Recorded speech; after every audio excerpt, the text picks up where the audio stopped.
So in this segment, we're going to be talking about Matt Hancock demanding credit for his team and probably himself because the guy's got a massive ego. For his team and himself probably for the job that they've done for the pandemic, and we're going to talk about why that's an absolute load of rubbish. Also, we're going to be talking about one of the firms that he's friends with the owner of this firm, right? And they received a COVID contract, and now they're being investigated by the MHRA. So let's watch this interview clip, which is just painful. It's painful to watch. Understand how you're doing the maths. Why do you sound so exasperated? You've just been caught breaking the law. I sound exasperated for two reasons, Piers.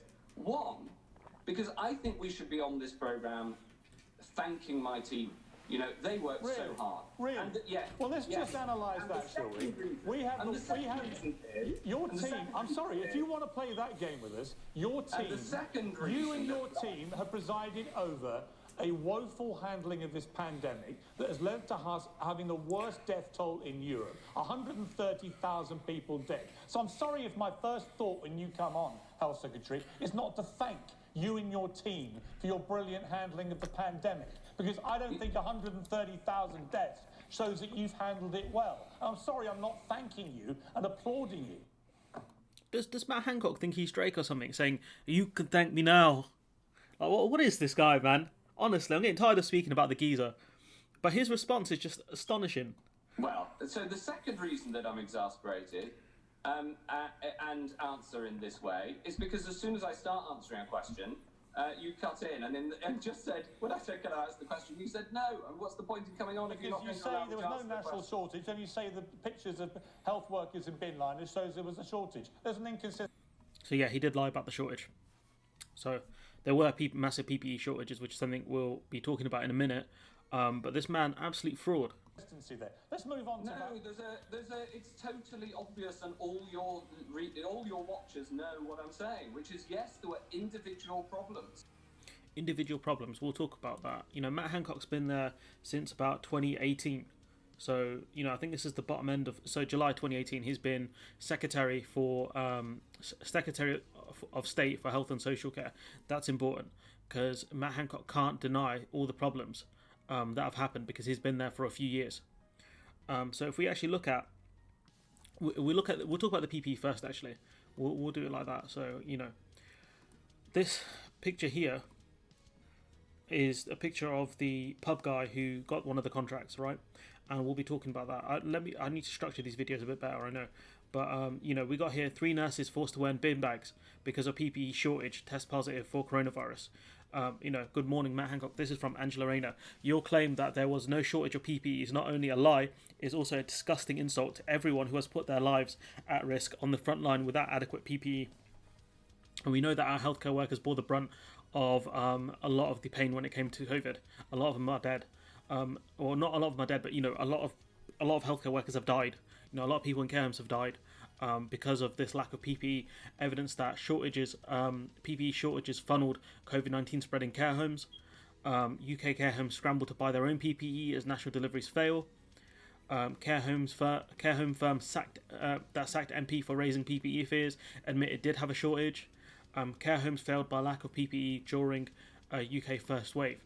We also know that there were massive amounts of PPE within the country that were exported to EU countries, which again, I've covered this before in previous videos about Matt Hancock.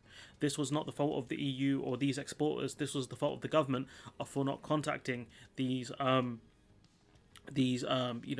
businesses and asking them, look, we've heard you guys have got PPE, we need that, how much, how much of it do you have and how much can we buy, stuff like that. And the goal of this man here, asking for credit for his team when his team have done an awful job.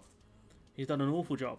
Let's not forget here, they spent about 200k on legal fees for a case that didn't need to happen because they've simply said, yes, we were in breach. That's 200k of taxpayers' money. So, this man's an absolute fraud asking for credit. Let's go through this video one more time. Where is it? Let's do this one more time. Understand how you're doing the maths. Why do you sound so exasperated? You've just been caught breaking the law. I sound exasperated for two reasons, Piers. One, because I think we should be on this programme thanking my team. They worked so hard. Yeah, they work 25 hours a day, 8 days a week, 1,000 days a year over 9,000 something. Insert stupid thing here. But this guy's an absolute fraud, asking for credit from his team when they gave out so many dodgy contracts to so many of their friends and donors. We saw that. We've covered this so many times now, but you talk about test and trace has been a failure. They spend billions of pounds on that. PPE shortages. They bought so much PPE at such an inflated price. They don't even know where some of it is. It's in airfields, it's in storage, it's in transit. They have no idea what's going on because his team ultimately failed. Let's not forget here that the UK failed to add to the stockpile of crucial PPE. The government failed to buy critical protective equipment to cope with the pandemic, a BBC investigation has found. There were no gowns, visors, swabs or body bags in the government's pandemic stockpile when COVID-19 reached the UK. NHS staff say they've been put at risk because of the shortage of personal protective equipment, which we know something that did actually happen. We also know that they bought a load of gowns from Turkey that they couldn't use because they weren't safe enough. We also know they bought a load of masks from Pestfix, a pest control firm that they could not use. They bought a load of gowns and other protective equipment from a guy called Sager, which they couldn't use because in the contract they did not write that the PPE should be double wrapped rather than single wrapped. So if this is your team made these decisions, why the hell do you think they deserve credit? We go one more time. Why do you sound so exasperated? You've just been caught breaking the law. Well, I sound exasperated for two reasons, Piers. One, because I think we should be on this programme thanking my team. Screw your team. Screw your team and yourself, mate. Absolute fraud, this guy. And now we talk about, another bit of the story with one of the specific contracts. Medical regulator investigates £30 million COVID contract firm. So a firm is being investigated by the UK medical regulator after it was awarded a £30 million contract during the pandemic. Alex Bourne, who used to run a pub near Matt Hancock's old constituency home in West Suffolk, made vials for COVID testing through his firm, Hancock, which had no history of medical goods. So this company, right, just sprung up so they could make some quick dollar off the pandemic. Let's not get it twisted now. The Medicines and Healthcare Products Regulatory Agency, the MHRA, has confirmed it is now investigating the company. Mr. Hancock has said that he had nothing to do with the contract. And we'll talk about that in a few minutes. The MHRA said it took all reports of non-compliance very seriously. So it could be the case that this firm have done nothing wrong and that someone's just called them in for an investigation just to create a story, or it could be the case that something has actually gone wrong here. A DHSC spokesperson said early in the UK's epidemic, it asked suppliers in multiple industries to help to support the national effort to secure products needed for COVID tests. It also went to companies that had connections to Tory MPs and donors like Randox, which tests were not safe for use and had to be recalled. All suppliers must pass through a rigorous regulatory and validations process to ensure they meet quality standards, he said. But at the same time, we know that this quality procedure does not always work with regards to companies like Randox. The Guardian reported Mr. Bourne had offered his services to the government via a personal WhatsApp message to the Health Secretary. So we know that this, by the looks of things, didn't go through the regular channels because it was a direct message on WhatsApp. This guy DM'd our Health Secretary offering services.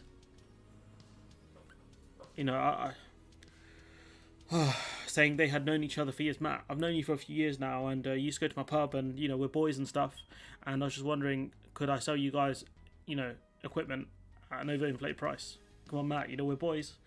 The businessman told the paper that messages had been exchanged between the pair over several months, but he said there was no evidence he was given preferential treatment by the Department of Health and Social Care because of the connection. Also, we know that, the NAO have said that, Conservative Party donors and friends have been given, preferential links or preferential, treatment by the government. So this guy might be saying that, I don't think this has happened, but we know that it might have happened. Lawyers for Mr. Bourne told The Guardian that the test tubes that Hancock manufactured, by no means complicated, are well within our client's existing skill set. So why didn't you make them before then? If you're within the skill set, you could have made this stuff and sold it on. They also said that the MHRA had previously approved and inspected Hancock's products and working practice, and allegations are being reported against them were untrue. It's very It could be the case that this is true, or it could be the case that they've lowered standards since the inspection. I don't know. We have to wait for this investigation to play out. Asked about it at a Downing Street press conference, Mr. Hancock said, "I had absolutely nothing to do with that contract. The confirmation comes in the same week Mr. Hancock was ruled to have acted unlawfully in failing to publish details of government contracts within 30 days. Earlier, he told BBC's Andrew Marr programme it was the right thing to do and he'd do it again." He didn't say that in this specific interview, but I've seen an article where he said that. So his staff could focus on sourcing PPE at the height of the pandemic, which we've already covered that they failed to do. Labour's Rachel Reeves has said the inquiry into Mr. Bourne's company was extremely worrying, adding the reasons for handing this contract out in the first place must be investigated and shared in the public interest, which absolutely should happen. Director of Devices at the MHRA, Graham Tunbridge, said he could not disclose why the company was being investigated as the inquiry was going on, pretty standard. But in a statement he said, "We are currently investigating the allegations about Hancock and will take the appropriate action when necessary. Patient safety is our top priority." So what we can gather from this is, the man's a massive fraud. And if you look at this picture here, this is a picture of the pub in the background, his friend's pub, the one who got the contract. And this is a new picture Matt Hancock put up because he knew the issues with it. Oh, I'm going to use this picture in the thumbnail. That's pure gold. So we know that's for sure. And we also know that he's lying about PPE shortages as well. First 1 minute he's saying there is, and another minute he's saying it isn't. If he wants so much credit for his team, he might as well say there was a PPE shortage and my team worked really hard to sort it. If you want real credit for your team, because we know that was the case. So I don't understand. We'll play this one more time just because I like pain. Well, I'm exasperated for two reasons, Piers. One, because I think we should be on this programme thanking my team. You can thank me now. Yeah. Man's like Drake out here, My man's been in charge. I wonder what this is. I haven't checked this one, but this is the tweet I wanted, And yep, Hancock, that's our money. You spent it, and I can think of better ways to spend it. 200k to fight a legal case, which they were never going to win. Just shows you that who these people are. He's been in charge of the the Department of Health and Social Care since 2018. So this pandemic stockpile shortage is partly on him as well as on Jeremy Hunt as well. So what more is there to say apart from the fact that Matt Hancock, you don't deserve any credit, because the only credit you deserve is with regards to the vaccine. Anything else, you get no credit from anyone. If anything, you should be treated with contempt for the way you've treated the British public, for the way you've spent public money. That's how you should be treated. Anyways, I'm going to leave it there. Let me know what you think in the comments below. Like, comment, share, subscribe, and hopefully I'll see you in the next one.